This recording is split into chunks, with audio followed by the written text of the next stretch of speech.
Hey everyone, this is Pastor Nat with Win the Day from Back to the Bible. Today we're going to talk about more signs of the return of Christ.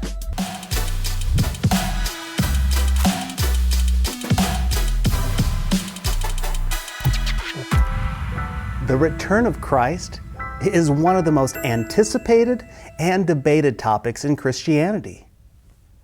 So when exactly is Jesus coming back? What are the signs of His return?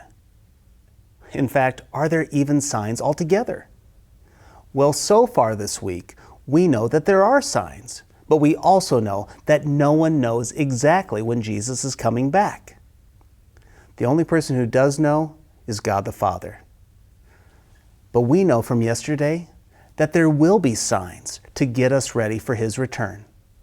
Yesterday, we discovered 3 signs. So if you missed those, be sure you go and check them out. But today, we're going to identify 3 more signs of Jesus' return as we go back to the Bible.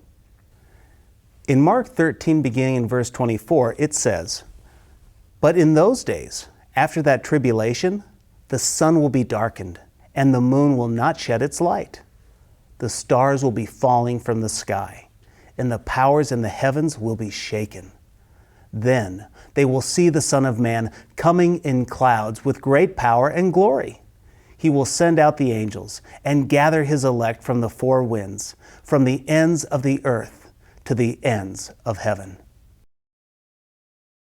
Wow, that sounds pretty noticeable, and you are right.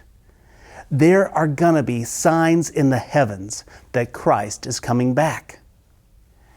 After this horrible tribulation, the sun will go dark. The moon will stop reflecting the light of the sun. The stars will begin to shoot and disappear. Not only that, but the one who is, according to Hebrews chapter 1, sustaining all things by His powerful word, Jesus will allow the heavens to be shaken, but not destroyed. So there are signs in the heavens that Jesus is coming back. But another sign is the Antichrist.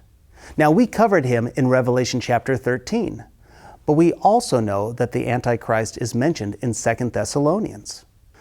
2 Thessalonians chapter 2 calls the Antichrist the Man of Lawlessness.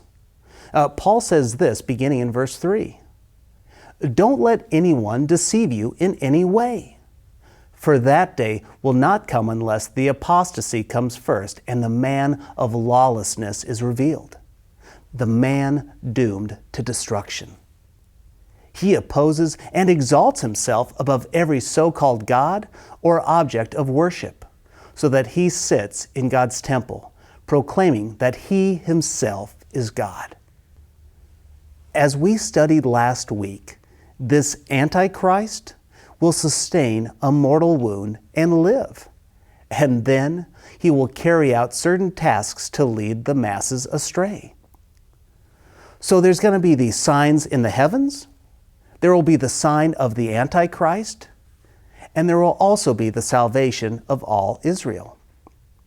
Romans 9 through 11 discusses this topic. Now, I'll be honest, there is great debate on what this means.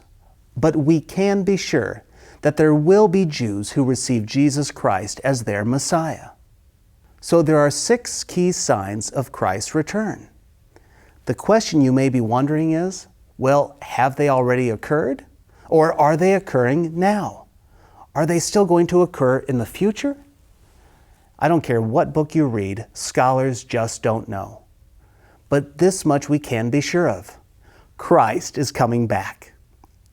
There are very clear signs that seem to be occurring today. Regardless, Christ's return is imminent. So here's my challenge for you today. Long for Christ's return. We've talked a lot about in the past few weeks that loving God more than this world is important. We hold too tightly to the things and even the events of this world. The signs of Christ's return should excite us to the reality that He is coming soon. So long for it with active anticipation. In the comments below, share why you're excited about Christ's return. When we long for His return, we are ready. And that means, friend, we will win the day.